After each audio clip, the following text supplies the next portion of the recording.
Welcome to C I A academy. तो मेरा नाम है सुष्मिता और मैं स्वागत करती हूँ आपका सी आई अकेडमी के प्लेटफॉर्म पे। तो हम लोग आज से करने जा रहे हैं इंग्लिश, ठीक है। तो इंग्लिश पेपर, जो ये इंग्लिश लैंग्वेज पेपर है और ये जो हिंदी लैंग्वेज पेपर है, ये बीपीएससी एईडीओ के एग्ज़ाम में क्वालिफाइंग पेपर की तरह है कि आपको इसको क्वालिफाई करना ही होगा। अदरवाइज आपके जो जीएस और मैथ्स के पेपर्स हैं उनका कोई वैल्यू नहीं रह जाएगा अगर आप इनको क्वालिफाई नहीं करते हो। तो बहुत सारे बच्चे हैं जो इसको बहुत ही लाइटली भी ले रहे हैं, बहुत सीरियसली भी ले रहे हैं। अब जो सीरियसली ले रहे हैं उनका तो क्रैक होना तय है, लेकिन जो लाइटली ले रहे हैं ना, उनको एग्ज़ाम में थोड़ा सा ना फेस करना पड़ सकता है प्रॉब्लम। तो अगर आप चाहते हैं कि आपको प्रॉब्लम फेस करना ना पड़े ड्यूरिंग एग्ज़ाम, लाइक अगर आपको क्वालिफाइंग पेपर में ही अगर प्रॉब्लम्स ऐसे हो रहे हैं, आपको प्रेशर हो रहा है कि नहीं सॉल्व, ये चीज़ें नहीं समझ आ रही है क्या है, तो क्या होगा कि आपके जो आगे के पेपर्स होंगे ना, उस पर भी उसका इम्पैक्ट पड़ेगा और आप पहले ही आपका वो हिम्मत टूट जाएगा कि क्वालिफाइंग पेपर ही नहीं हो पाया। तो इसीलिए ना क्वालिफाइंग पेपर को भी ना साथ साथ लेके चलो, मतलब जीएस करते रहो, मैथ्स करते रहो, लेकिन साथ साथ लेके ना एटलीस्ट 2 घंटे डेली इसको भी लेके चलो। और ज़्यादा कुछ नहीं, आप हमारी क्लास स्टार्ट कर दो करना और कंटिन्यू रहो, और जो कहूँ वो बस पोलाइटली थोड़ा कर लो तो बिल्कुल ही हो जाएगा, क्रैक क्वालिफाई हो जाएगा। तो चलो स्टार्ट करते हैं। सबसे पहली चीज़ है कि हमारा इंग्लिश क्लास तो शुरू हो चुका है। आज हम डिस्कस क्या करेंगे, तो आज हम डिस्कस करेंगे कि इंग्लिश की सिलेबस क्या होने वाली है, क्योंकि बहुतों को समझ ही नहीं आ रहा है कि क्या पढ़ना चाहिए लैंग्वेज पेपर में, क्या पढूं क्या नहीं पढूं, क्योंकि इससे पहले कभी इस तरीके मतलब लैंग्वेज पेपर के लिए बीपीएससी के लिए किसी ने तैयारी नहीं ही की होगी। मतलब 90% ऑफ द लोग जो भी, और यूपीएससी के जो करते होंगे उन्हें तो आइडिया होगा चीज़ों का, लेकिन इसके लिए नहीं होगा, बहुतों को नहीं होगा। एसएससी वालों को हो सकता है मोस्टली, लेकिन एसएससी वालों के लिए ये सिर्फ एक बेनिफिट हो गया, लेकिन जो सिर्फ बीपीएससी कर रहे हैं उनके लिए तो थोड़ा सा मुश्किल है ना। तो इसीलिए किसी के लिए भी मुश्किल ना हो तो हम आए हैं आपको, आपके लिए लेकर के ये सब्जेक्ट, ठीक है। तो हम आज पूरा सिलेबस जानेंगे कि क्या होगा, कैसे हम पढ़ने वाले हैं, और थोड़ा हम सीखेंगे चीज़ों को कैसे करना है, कैसे शुरुआत करनी है, कैसे आगे करना है। सिर्फ हम इम्पॉर्टेंट चीज़ों पर ही ध्यान देंगे, उससे ज़्यादा हमें फोकस करने की ज़रूरत नहीं है, बिकॉज हमारे पास उतना टाइम भी नहीं है कि हम एक सब्जेक्ट के पीछे, जबकि ये क्वालिफाइंग पेपर है, मेरिट इस पे बन भी नहीं रहा, तो हम इतना ध्यान मतलब इतना फोकस हो जाए। लेकिन हाँ, जो इम्पॉर्टेंट चीज़ें हैं उसको अच्छे से कर लेना है, जिससे कि आपका क्वालिफाई करने में भी कोई वैसा ना 19-20 करके नहीं रह जाए कि होगा नहीं होगा। तो एटलीस्ट इसमें आप एकदम श्योर रहो कि आपका क्वालिफाई हो जाएगा। तो इसलिए हम इम्पॉर्टेंट चीज़ों को अच्छे से देख लेंगे, ठीक है। तो चलिए आते हैं हम आज के सिलेबस पे। तो सिलेबस हम कुछ इस तरीके से हमारा रहेगा कि क्या हो, जैसे कि सबसे पहले मैं आपको बता दूं,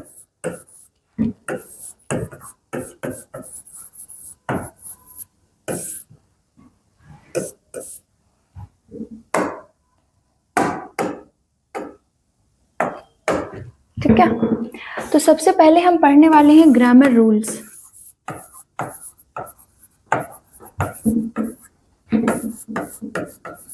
ठीक है। ग्रामर रूल्स पढ़ेंगे। ग्रामर रूल्स में हम सारी ही चीज़ों को देखेंगे, मतलब कि जो भी मोस्टली जो सेंटेंस फॉर्मेशन में जो भी ग्रामेटिक चीज़ें होती हैं, जैसे कि आप पार्ट्स ऑफ स्पीच ले लो एंड अदर जो भी वर्ब्स ले लो, तो वो सारे ग्रामर रूल्स में हम उन चीज़ों को देखेंगे, बट हम स्पेसिफिकली भी देखेंगे। उसके बाद जो हम देखेंगे वो होगा हमारा वॉइस। उसके बाद जो हम देखेंगे वॉइस में भी मैं बता दूं कि हम इम्पॉर्टेंट क्वेश्चन से देखेंगे, बहुत डीपली नहीं जाएंगे, जितना हमें जाना चाहिए बस हम उतना ही जाएंगे। एंड देन हम देखेंगे नरेशन, ठीक है, ठीक है। एंड देन हम क्या देखेंगे, नरेशन तो थोड़ा सा डिफिकल्ट होता है लेकिन उतना नहीं होता, it is easy as well. उसके बाद हम देखेंगे सेंटेंस अरेंजमेंट,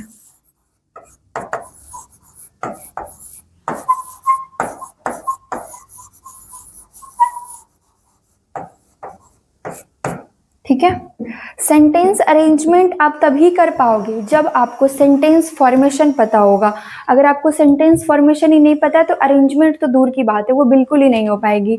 और इसमें एक और चीज आपको होता है ना कि सेंटेंस फॉर्मेशन के साथ साथ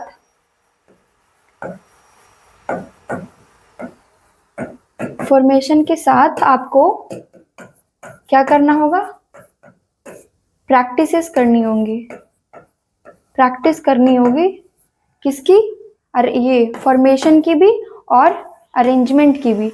तो आपको ये मोस्टली आपको प्रैक्टिस करनी होगी। अगर आप प्रैक्टिस नहीं करोगे तो अरेंजमेंट वाले क्वेश्चंस आपको सिर्फ ये सीख के जान के सही नहीं होने वाला है।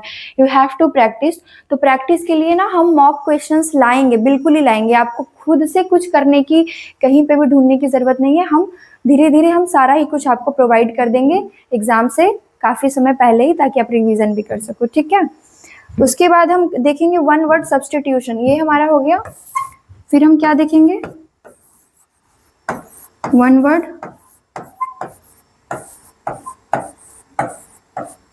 सब्स्टिट्यूशन। ठीक है। One word substitution, one word substitution mostly आपको आना ही चाहिए, क्योंकि अगर आपको वो लैंग्वेज पेपर दे रहा है, आपकी लैंग्वेज को चेक कर रहा है, तो ये चीजें तो आपकी चेक होनी ही चाहिए, है ना। अगर आपको ये चीज नहीं पता है तो फिर आपको पता क्या है, राइट। मतलब आपको इंग्लिश पता है लेकिन आपको समझ नहीं आ रहा कि कहाँ पे कौन सा वर्ड फिट होना चाहिए, तो इट इज नॉट लाइक कि आप इंग्लिश जानते हो। उसके बाद हमारे आते हैं स्पेशल वर्ड्स। स्पेशल वर्ड्स भी कुछ हम देखेंगे। स्पेशल वर्ड्स भी हम कुछ देखेंगे। स्पेशल वर्ड्स देखने का मतलब है कि आपको पता होना चाहिए कि अगर कुछ ऐसे रेयर वर्ड्स या कुछ आपको दे रहा है तो आप एटलीस्ट एलिमिनेट भी कर सको, अगर कुछ चीजें भी आपको स्पेशल वर्ड्स में पता है तो, राइट। उसके बाद हम क्या देखेंगे, इडियम और फ्रेजेस, है ना। उसके बाद हम, हमारा पहला क्या था, कितना था, 6। उसके बाद हम क्या देखेंगे,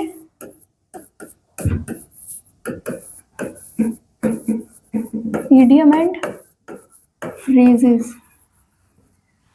इडियम एंड फ्रेजेस, है ना।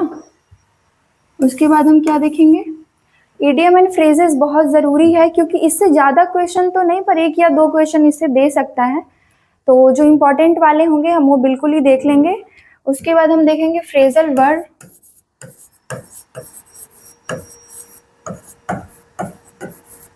फ्रेजल वर्ब हम देखने वाले हैं, है ना। देन फिर हम क्या देखेंगे, फ्रेजल वर्ब के बाद हम क्या देखेंगे, प्रोवर्ब्स।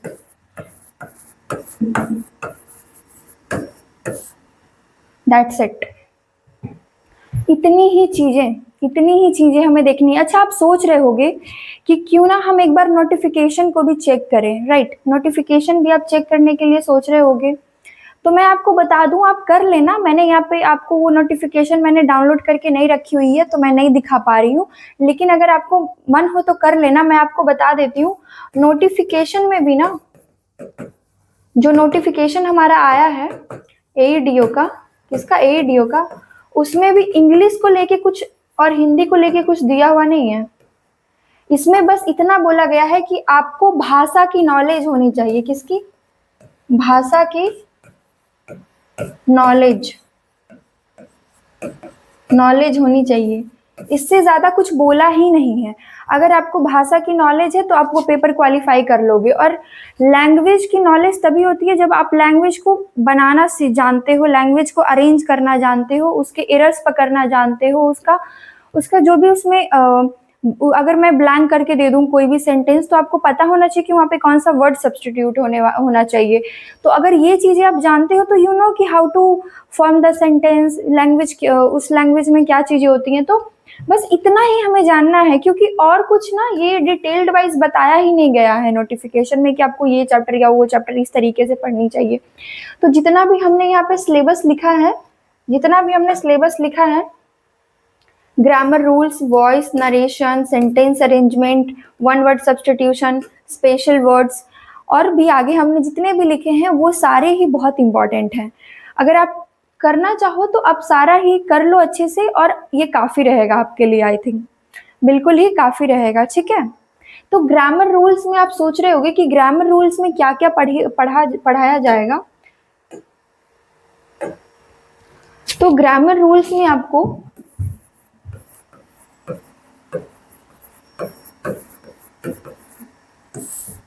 ग्रामर रूल्स में सबसे पहले तो आपको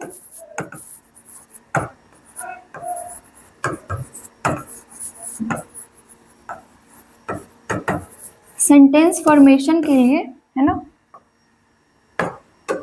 सेंटेंस फॉर्मेशन के लिए जो है वर्ब, ठीक है, पार्ट्स ऑफ स्पीच, ठीक है, जीरंड फॉर्म, और इसमें आप एंड करके लिख लो नॉन वाला भी।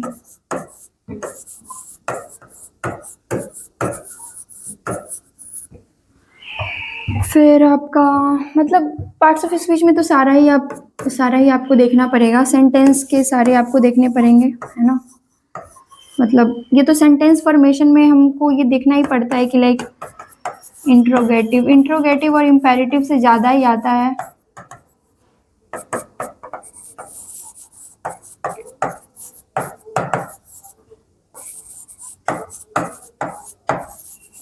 मतलब मैं पूरा नहीं लिख रही हूँ क्योंकि जब हम पढ़ेंगे तो इसको डिटेल्ड में पढ़ेंगे, पूरा ही पढ़ेंगे। बस मैं आपको थोड़ा सा ओवरव्यू दे रही हूँ कि हम कैसे कैसे करेंगे। तो ग्रामर रूल्स में हम ये सारी चीज़ें देखेंगे, और भी कुछ ऐसा, मतलब जितने भी हमारे वर्ब से भी रिलेटेड, मतलब ये छोड़ ही दो, इतना ही अगर हम देख लेते हैं ना, इतना ही अगर हम देख लेते हैं पूरा, तो ये काफ़ी हो जाएगा हमारे लिए। पता है, इससे ज़्यादा देखने की ज़रूरत नहीं पड़ेगी। तो हमें इतना ही देखना है। ग्रामर रूल्स में हम सेंटेंस फॉर्मेशन में हम ये सारा पढ़ लिया जाएगा। एंड देन फिर हम क्या करने वाले हैं, वॉइस का हम प्रैक्टिस करने वाले हैं विद प्रैक्टिस क्वेश्चंस, ठीक है। पूरे उसके रूल्स पहले हम सीखेंगे। पहले हम क्या सीखेंगे, रूल्स, एंड देन प्रैक्टिस करेंगे क्वेश्चन प्रैक्टिस इसके। उसके बाद हम नरेशन देखेंगे, और नरेशन में भी हम सेम यही चीज करने वाले हैं। कुछ क्वेश्चंस मैं दूंगी आपको फिर प्रैक्टिस करने के लिए, जो आपको पीडीएफ में भी जाएगा एज अ होमवर्क। लाइक उसमें सॉल्व नहीं किया हुआ रहेगा, वो आपको करना होगा, वो आपको खुद से करना होगा। और क्लास में मैं वो करवा दूंगी, जो मैं होमवर्क दूंगी उसके आंसर्स मैं करवा दूंगी, ठीक है। तो ये नरेशन हो गया। फिर सेंटेंस अरेंजमेंट में तो सबसे ज्यादा आपको क्वेश्चंस मिलेंगे, इसमें आपको सबसे ज्यादा क्वेश्चंस मिलेंगे, क्योंकि जब हम इस चैप्टर तक पहुंच रहे होंगे ना, तब तक हमने बहुत कुछ सीख लिया होगा। ग्रामर रूल्स के बारे में, वॉइस नरेशन के बारे में हमने बहुत कुछ सीख लिया होगा। तो जब हम इस चैप्टर तक आएंगे तो आप बिल्कुल ही सेंटेंस को अरेंज करने के लिए सीख चुके होंगे, क्योंकि सेंटेंस अरेंज करना आपको बस यही सिखाता है कि अगर आपको नॉलेज है वर्ब की, आपको नॉलेज है कि सेंटेंस फॉर्मेशन कैसे होता है, आपको वॉइस और नरेशन की नॉलेज है, आपको पता है कि कहाँ पे किस तरीके से कौन सा वर्ड सब्स्टिट्यूट होना चाहिए, तो आप ये अरेंजमेंट आप बहुत इजीली कर लोगे, इसमें बिल्कुल भी कोई दिक्कत नहीं आएगी। और वैसे भी ये हम सिर्फ क्वालिफाइंग पेपर के लिए पढ़ने जा रहे हैं, बट ये एग्जाम जो है, ये एग्जाम कौन ले रही है, ये एग्जाम ले रही है बीपीएससी, है ना। बीपीएससी एग्जाम ले रही है। तो आपको ये सोचना है कि BPSC it's not a like a small संस्थान, और आपको ये सोचना चाहिए कि अगर बीपीएससी एग्जाम ले रही है तो ये एक सर्विस कमीशन है, और पब्लिक सर्विस कमीशन है, तो थोड़ा तो लेवल रहेगा क्वेश्चन का, एकदम आपको हलवा भी नहीं रहेगा, है ना। थोड़ा सा लेवल रहेगा क्वालिफाइंग पेपर में भी, ऐसा नहीं है कि बहुत इजी ही रहेगा। तो इसीलिए आप थोड़ा सा ना अच्छे से ही पढ़ोगे, अपना सेफ लेके चलोगे ना तो सही रहेगा। अगर आप हल्के में लेके चलोगे तो आपको रिस्क है। अगर बाय द वे क्वेश्चन सही, मतलब इजी आया तो ठीक है, लेकिन अगर by the way question difficult आ जाता है तो प्रॉब्लम हो सकती है। तो अगर आप थोड़ा डिफिकल्टी वाला भी क्वेश्चन सॉल्व कर लो, थोड़ा कॉन्सेप्चुअल चलो, तो वो आपके लिए ज़्यादा सही रहेगा। तो इसीलिए कॉन्सेप्ट के साथ हम चलेंगे। ये इतनी दूर तक अगर आपने पढ़ लिया तो आपसे सेंटेंस अरेंजमेंट इजीली हो जाएगा। इस पे हम क्या करेंगे, बहुत सारे क्वेश्चंस आपसे करवाएंगे, वो क्वेश्चंस आप करेंगे, देन फिर हम भी सॉल्व करेंगे, और फिर आप देखेंगे कि आपने क्या एरर किया है। फिर हम वन वर्ड सब्स्टिट्यूशन के भी सेम बहुत सारे प्रैक्टिस क्वेश्चंस लाएंगे। एंड स्पेशल वर्ड्स के लिए तो आपको करना ही पड़ेगा, वो आपको खुद ही करना पड़ेगा, मतलब हम आपको उसका नोट्स अवेलेबल करवाएंगे बट वो आपको खुद ही करना पड़ेगा, ठीक है।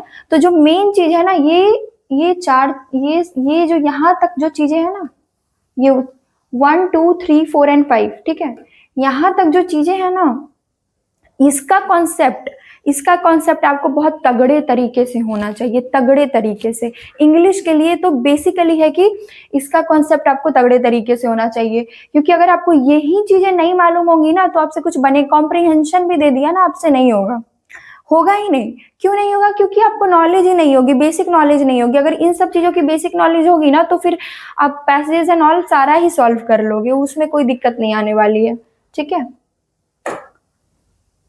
ये हम कर लेंगे क्योंकि इसमें थोड़ा सा आपको हो सकता है कि थोड़ा सा जो है थोड़ा आपको दे कोई एडियम फ्रेजेस, थोड़ा खेल कर ले, थोड़ा ज्यादा क्वेश्चन इस पे नहीं देगा, 2-3 क्वेश्चन देगा, ठीक है। और ये सब पे भी लाइक वो हेल्पिंग, ये सारी चीजें तो मोस्टली आपको ये देखना है, वो सब भी देखना है, सब अच्छे से देखना है। लेकिन आपका जो इंग्लिश है ना वो यहीं चेक हो जाएगा 4 और 5 में सेंटेंस अरेंजमेंट और सेंटेंस सब्स्टिट्यूशन में यहीं पे चेक हो जाएगा, अगर आपने अच्छे से सीखा है उन चीज़ों को तो, ठीक है। और बाकी तो हम PYQs भी थोड़े लगाएंगे, UPSC के पेपर्स के भी लगाएंगे, जो भी लैंग्वेज पेपर के जहाँ पे भी एग्जाम हो सारे PYQs पेपर्स हम लगाएंगे। और मैं अगर आपको प्रैक्टिस क्वेश्चन दूंगी भी ना तो मैं उधर से ही दूंगी जहाँ से थोड़ा हमारा लगे कि क्वेश्चन आ सकता है, मतलब बहुत ही हम सेलेक्टेड क्वेश्चंस ही आपके लिए इकट्ठा कर रहे हैं, जहां से भी कर रहे हैं तो वो ऐसे क्वेश्चंस होंगे ना कि आने की संभावना बहुत ही ज़्यादा होगी। तो काफ़ी मेहनत चल रही है उस चीज़ के पीछे भी कि आपके लिए बेस्ट और सेलेक्टेड ऐसे क्वेश्चंस, प्रैक्टिस क्वेश्चंस भी आए कि आपको ऐसा ना एग्जाम में लगे कि ये अरे ये इसको कैसे सॉल्व करूँ एंड ऑल, ठीक है। तो ये रहा आज का हमारा ये पूरा इंग्लिश का सिलेबस है, हम ऐसे ही करने वाले हैं। तो फिर हम नेक्स्ट क्लास से इसको शुरू कर देंगे, ठीक है। तो तब तक के लिए बाय, फिर मिलते हैं दूसरे वीडियो में।